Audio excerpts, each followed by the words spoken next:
नमस्कार मित्रांनो, GSIT सोल्युशनमध्ये आपले सर्वांचे स्वागत आहे। मित्रांनो, तुम्ही महाराष्ट्रातील कोणत्याही ड्रायव्हर भरतीची तयारी करत असाल, त्याचबरोबर आता लेटेस्टमध्ये बॉम्बे हायकोर्टची ड्रायव्हर भरती सुरू आहे किंवा क्लर्क भरती सुरू आहे, त्या भरतीची तयारी करत असाल तर तुमच्यासाठी अतिशय उपयुक्त अशी सामान्य ज्ञानाची प्रश्नमालिका इथं सुरू आहे। त्याचबरोबर तुम्हाला इथं ड्रायव्हर भरतीसाठी जे काही तांत्रिक प्रश्न विचारले जातात त्याचेही तुम्हाला या लेक्चर सिरीजमध्ये समाविष्ट करण्यात आलेला आहे। त्यासाठी मित्रांनो, व्हिडिओ विदाउट स्किप करता शेवटपर्यंत पाहायचा आहे आणि सगळ्यात महत्त्वाचं म्हणजे प्रत्येक प्रश्नाचं जे उत्तर आहे ते उत्तर कमेंट करायचं आहे। आणि मित्रांनो, तुम्ही अजूनपर्यंत आपल्या चॅनलला लाईक, सबस्क्राइब आणि शेअर केलं नसेल तर प्लीज आपल्या चॅनलला लाईक करा, सबस्क्राइब करा आणि सगळ्यात महत्त्वाचं म्हणजे बेल आयकॉनचं बटन दाबायला विसरू नका, म्हणजे असेच माहितीपूर्ण नवनवीन व्हिडिओ सर्वात अगोदर तुमच्यापर्यंत येतील। तर आजच्या प्रश्नमालिकेतील पहिला प्रश्न तुमच्या समोर आहे। मोटार व्हेइकल ऍक्ट 1988 अंतर्गत विमा नसल्यास काय शिक्षा होऊ शकते? बघा, मोटार व्हेइकल ऍक्ट 1988 जो आहे त्याच्या अंतर्गत वैध विमा नसल्यास काय शिक्षा होऊ शकते? केवळ दंड होऊ शकतो, दंड व कारावास होऊ शकतो, इशारा आणि काहीही नाही। तर या प्रश्नाचं आपण थोडक्यात विश्लेषण पाहूया। बघा, मोटार वाहन 1988 च्या कलम 196 नुसार, बघा कलम कोणता आहे, 196 नुसार वैध विमा नसलेले वाहन चालवल्यास पहिल्या गुन्ह्यासाठी 2000 रुपये दंड किंवा 3 महिन्यापर्यंतची कैद होऊ शकते। बघा, पहिल्यांदा जर तुम्ही गुन्हा केला असेल तर तुमच्यावरती 2000 रुपये दंड किंवा 3 महिने कैद अशी शिक्षा होऊ शकते। हा गुन्हा पुन्हा केल्यास 4000 रुपये दंड किंवा 3 महिन्यापर्यंतचा कारावासाची शिक्षा देखील होऊ शकते। आलं का लक्षात? पहिल्यांदा 2000 रुपये, दुसऱ्यांदा केल्यानंतर 4000 रुपये दंड होऊ शकतो आणि दोन्ही केसमध्ये तुम्हाला 3 महिन्यापर्यंत कैद किंवा त्याच्यामध्ये तुम्हाला 3 महिन्यापर्यंत कैद होऊ शकते। आलं का लक्षात? किंवा कारावास देखील होऊ शकतो। तर या प्रश्नाचं करेक्ट असणारा आन्सर आहे दंड व कारावास। ऑप्शन क्रमांक बी, दंड किंवा कारावास हे काय आहे या प्रश्नाचं करेक्ट उत्तर आहे। पुढचा प्रश्न तुमच्या समोर आहे। सुप्रीम कोर्ट ऑफ इंडियाचे मुख्य न्यायाधीश कोण नियुक्ती करतो? बघा, सुप्रीम कोर्ट ऑफ इंडियाचे मुख्य न्यायाधीशाची नियुक्ती कोण करतं असं विचारलेलं आहे। संसद, पंतप्रधान, राष्ट्रपती आणि लोकसभा। चला, या प्रश्नाची थोडक्यात माहिती पाहूया। भारताच्या सर्वोच्च न्यायालयाची म्हणजेच सुप्रीम कोर्ट ऑफ इंडिया या मुख्य न्यायाधीशाचे हे भारताच्या राष्ट्रपतीद्वारे नियुक्ती केली जाते। कशाद्वारे? भारताच्या राष्ट्रपतीद्वारे यांची नियुक्ती केली जाते।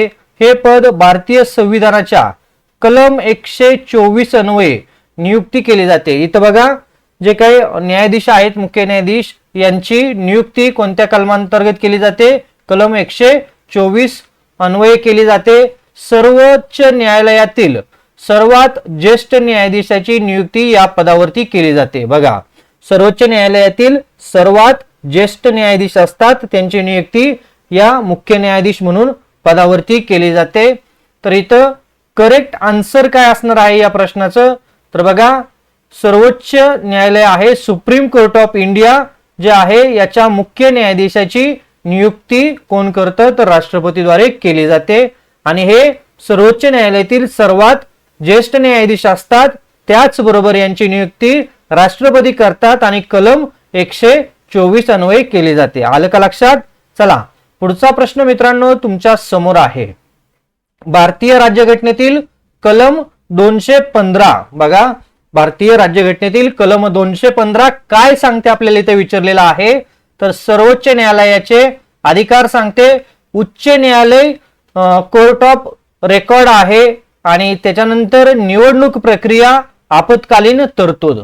चला, तर प्रश्न नीट समजून घ्या मित्रांनो। तुम्हाला असेच माहितीचे तांत्रिक प्रश्न आवश्यक असतील तर तुम्हाला आपल्या mtechsolu.com या वेबसाईटवरती अशाच प्रश्नांची 500 पेक्षा अधिक प्रश्नांची PDF तिथं उपलब्ध आहे।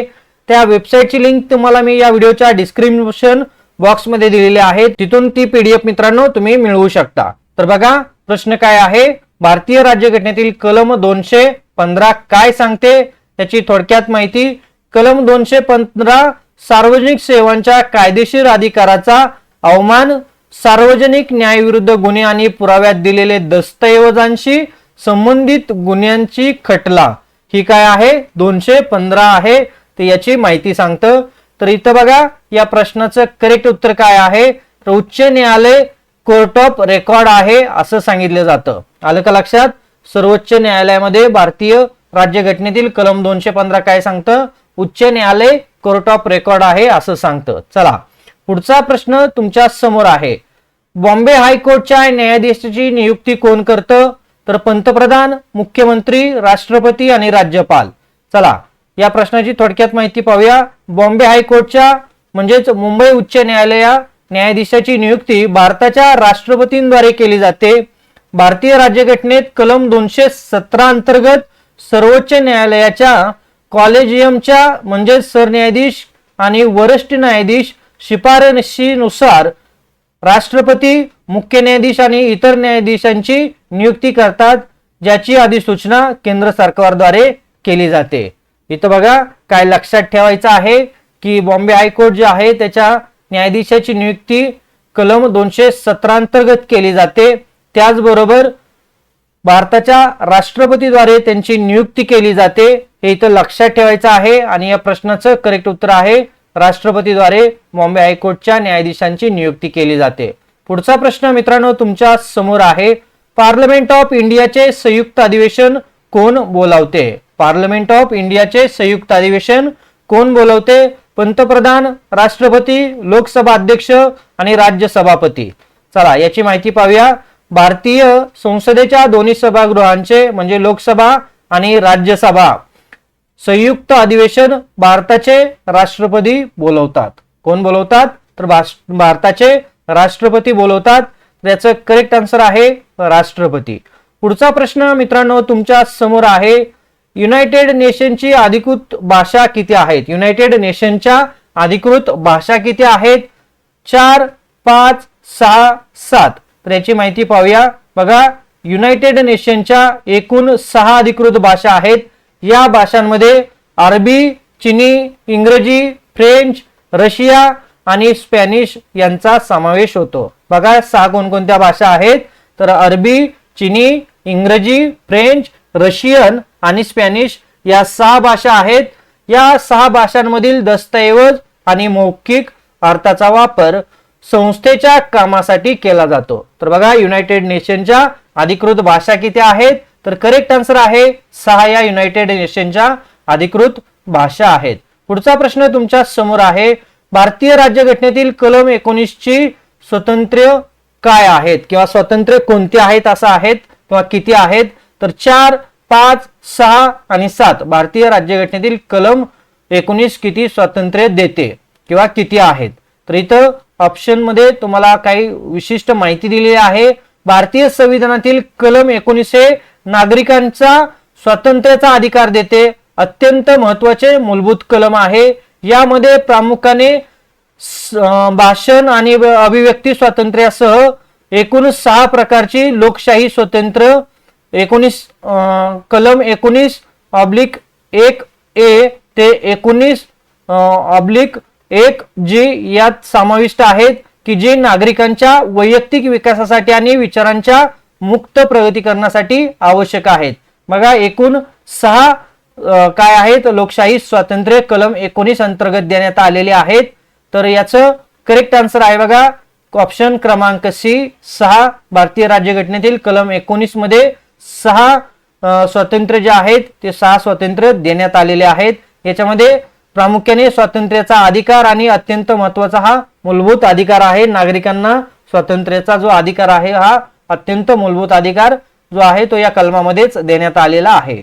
पुढचा प्रश्न मित्रांनो तुमच्या समोर आहे. डॉक्टर राजेंद्र प्रसाद किती वेळा राष्ट्रपती झाले? डॉक्टर राजेंद्र प्रसाद जे आहेत ते किती वेळा राष्ट्रपती झाले? 1, 2, 3 आणि 4. चला याची माहिती पाहूया. डॉक्टर राजेंद्र प्रसाद भारताचे पहिले राष्ट्रपती म्हणून सलग 2 वेळा निवडून आले होते. त्यांनी 1950 ते 1962 या काळात हे सर्वोच्च पद भूषवले आहे. हे वैशिष्ट्य असणारे ते एकमेव राष्ट्रपती आहेत. बघा सलग 2 वेळा ते राष्ट्रपती आहेत. त्यामुळं या प्रश्नाचं करेक्ट उत्तर आहे ऑप्शन क्रमांक बी 2. पुढचा प्रश्न मित्रांनो तुमच्या समोर आहे. वाहन चालवताना अपंग व्यक्तीसाठी राखीव पार्किंग जागेत वाहन उभे केल्यास दंड किती आहे किंवा दंड असू शकतो का? वाहन चालवताना अपंग व्यक्तीसाठी राखीव असलेल्या पार्किंगची जी जागा आहे त्याच्यात वाहन उभे केल्यास काय होऊ शकतं? इथं आपल्याला विचारलेलं आहे. इथं दंड नाही, चेतावणी, दंड आणि परवाना रद्द याची थोडक्यात माहिती पाहूया. अपंग व्यक्तीसाठी राखीव पार्किंग जागेत अनाधिकृतपणे वाहन उभे करणे हा मोटार वाहन कायद्यानुसार गुन्हा आहे. यासाठी भारी दंडासह वाहनावर जप्ती किंवा टोईंगची कारवाई होऊ शकते. हे नियम दिव्यांगांना सोयीस्कर प्रवेश मिळवून देण्यासाठी बनवलेले आहेत. तर या प्रश्नाचं करेक्ट उत्तर आहे दंड. पुढचा प्रश्न मित्रांनो तुमच्या समोर आहे. आजच्या प्रश्न मालिकेतील हा शेवटचा प्रश्न आहे. मित्रांनो तुम्हाला असेच प्रश्न हवे असतील तर या प्रश्नांची PDF तुम्हाला पाहिजे असल्यास तुम्ही या व्हिडिओच्या डिस्क्रिप्शन बॉक्समध्ये आपली mtechsolu.com ही जी वेबसाईट आहे त्या वेबसाईटची लिंक दिलेली आहे. तिथे जाऊन तुम्ही ते प्रश्न मिळवू शकता. अतिशय दर्जेदार अशी प्रश्नांची ती PDF आहे. इलेक्शन कमिशन ऑफ इंडियाला घटनात्मक दर्जा कोणत्या कलमानुसार आहे? बघा, इलेक्शन कमिशन ऑफ इंडियाला घटनात्मक दर्जा जो आहे तो कोणत्या कलमानुसार आहे? कलम 324, 226, 32 आणि 356 याची थोडक्यात माहिती पाहूया. भारतीय निवडणूक आयोग कार्य स्पष्ट ही भारत सरकारच्या अखत्यारीतील एक स्वयंघटनात्मक संस्था आहे. संविधानाने कलम 324 अन्वये भारतीय निवडणूक आयोगाची निर्मिती केलेली आहे. बघा, कोणत्या कलमानुसार भारतीय निवडणूक आयोगाची नियुक्ती झालेली आहे? तर कलम 324 अन्वये निवडणूक आयोगाची नियुक्ती झालेली आहे. तर या प्रश्नाचं करेक्ट आन्सर आहे ऑप्शन क्रमांक ए. 324 नुसार इलेक्शन कमिशन ऑफ इंडियाला घटनात्मक दर्जा जो आहे तो प्राप्त झालेला आहे. तर मित्रांनो तुम्ही अजूनपर्यंत आपल्या चॅनलला लाईक, सबस्क्राईब आणि शेअर केलं नसेल तर प्लीज आपल्या चॅनलला लाईक करा, सबस्क्राईब करा आणि सगळ्यात महत्त्वाचं म्हणजे बेल आयकॉनचं बटन दाबायला विसरू नका. म्हणजे असेच माहितीपूर्ण नवनवीन व्हिडिओ सर्वात अगोदर तुमच्यापर्यंत येतील. तर भेटूया अशाच नव्या माहिती बरोबर. जय हिंद, जय महाराष्ट्र.